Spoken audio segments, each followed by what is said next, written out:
Hey guys, this is Grace and welcome to my channel and welcome to the second layout of our Back to Basics mini series. If you're new to my channel or this is the first time you've heard about this series, I am doing a scrapbook series in September and it's all about basics, and this is the second layout. Basically, what I did was I did a little poll here in the community tab on YouTube and asked friends, subscribers, what they would consider as the basic supply or product for scrapbooking.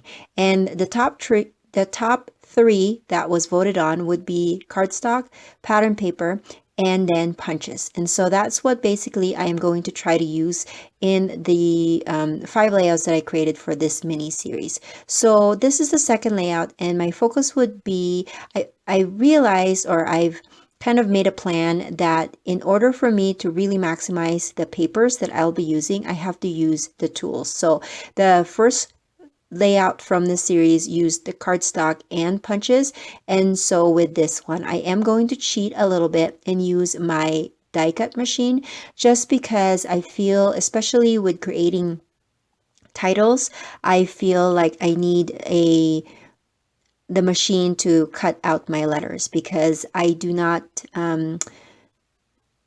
trust myself to have good handwriting, especially with titles. I can do that with journaling, that's fine. But when, it has to be large enough and it has to be readable, I just can't trust my handwriting that I would be able to do that. So anyways, back to the layout. One of the things that I wanted to try out for this particular layout is to do something to layer a cut file on top of a cardstock base and to cut the cut file the same color, so it won't add or introduce a different color, but rather just introduce texture and design. And if you've been scrapbooking for a while, you probably have seen or know of the scrapbooker named Laura Vegas.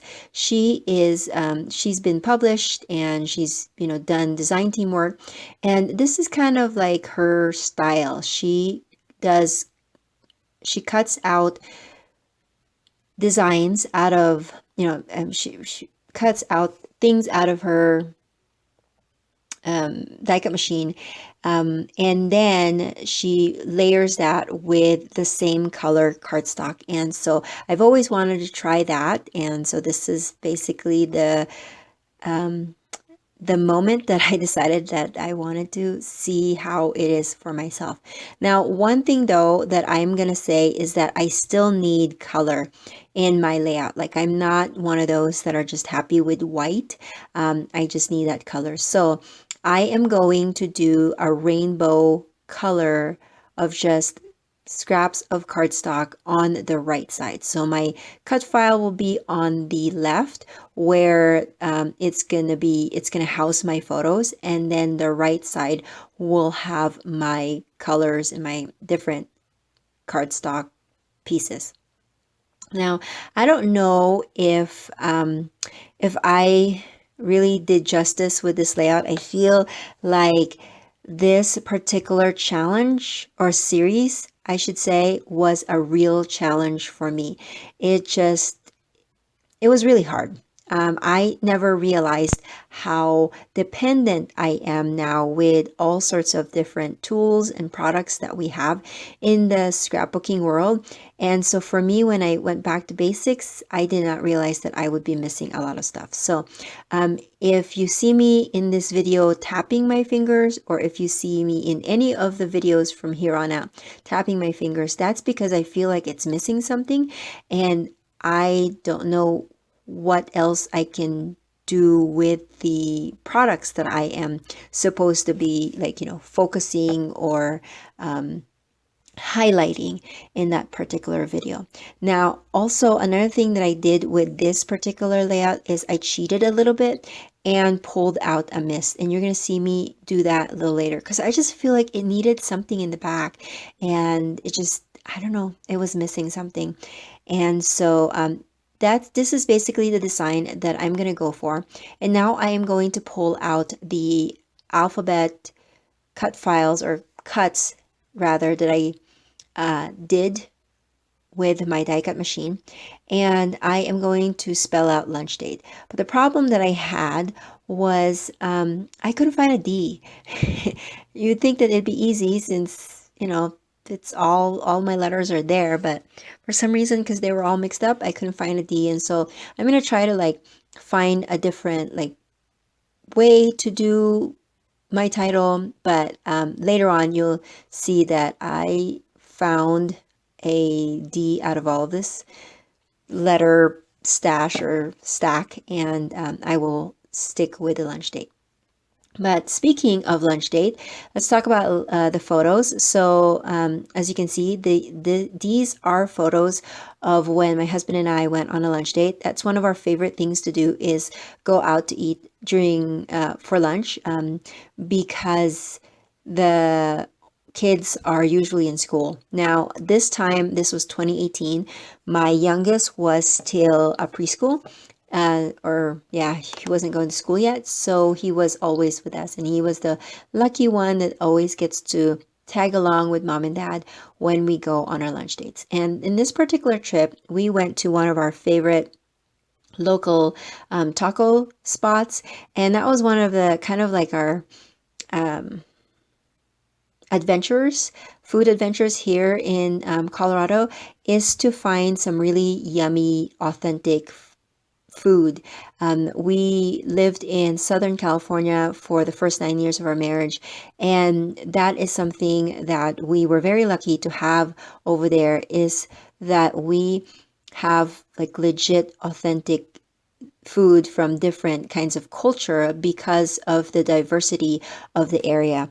And so that was something that we were kind of sad because it wasn't easily, like we couldn't easily find them here, but we've lived here for almost 10 years. So we eventually have found little places, and so we would just tuck that in a file and then go back there when we are kind of, in the mood for like a wet burrito, like with this one, or if we, have a craving for Korean barbecue or something that's not just your typical American food. So anyways, now that I've adhered everything, I did adhere the cut file with just some spray adhesive and then place that onto the left. And then just to add a little bit more something with those blocks of paper, I did add some pen stitching to that. And like I said, I splattered some mist on there just because it just needed something. Now, if I wasn't constrained with products, I'd probably add like stickers and all sorts of things just to fill up the space and to add to the design. I would also finish it off with some enamel dots or rhinestones or something to that effect. But like I said, I was going back to basics, trying to see what pages I can create with just the most basic products that we have out there. And let me tell you, cardstock was really hard for me. Now, I use cardstock all the time, but I've noticed that I use cardstock mostly for backing up the layout itself or formatting photos. I don't usually go for cardstock just for the design and the color itself. So that was one kind of like an epiphany that I had for this particular mini series. So one of the things that I found that made it easy to adhere these letters, the alphabet letters, is to use my Xyron sticker machine. So if you have like small stickers like these that are very intricate, I suggest using your Xyron sticker machine. Okay, another thing that I thought that, it needed something was just little designs here and there. And because I had the heart punch that I used from layout number 1 that was still on my table, I decided to pull that out and some scraps of red cardstock, and then use that as kind of like my visual triangle and my little kind of finishing touch. And I am using some mini glue dots to just adhere that to the page. And so there you have it. That is my layout. You will see some close-up shots after this. If you have any questions, let me know in the description box below. If you like these videos, or if you liked this video, please consider giving it a thumbs up and subscribing, and I will catch you guys another day. Bye!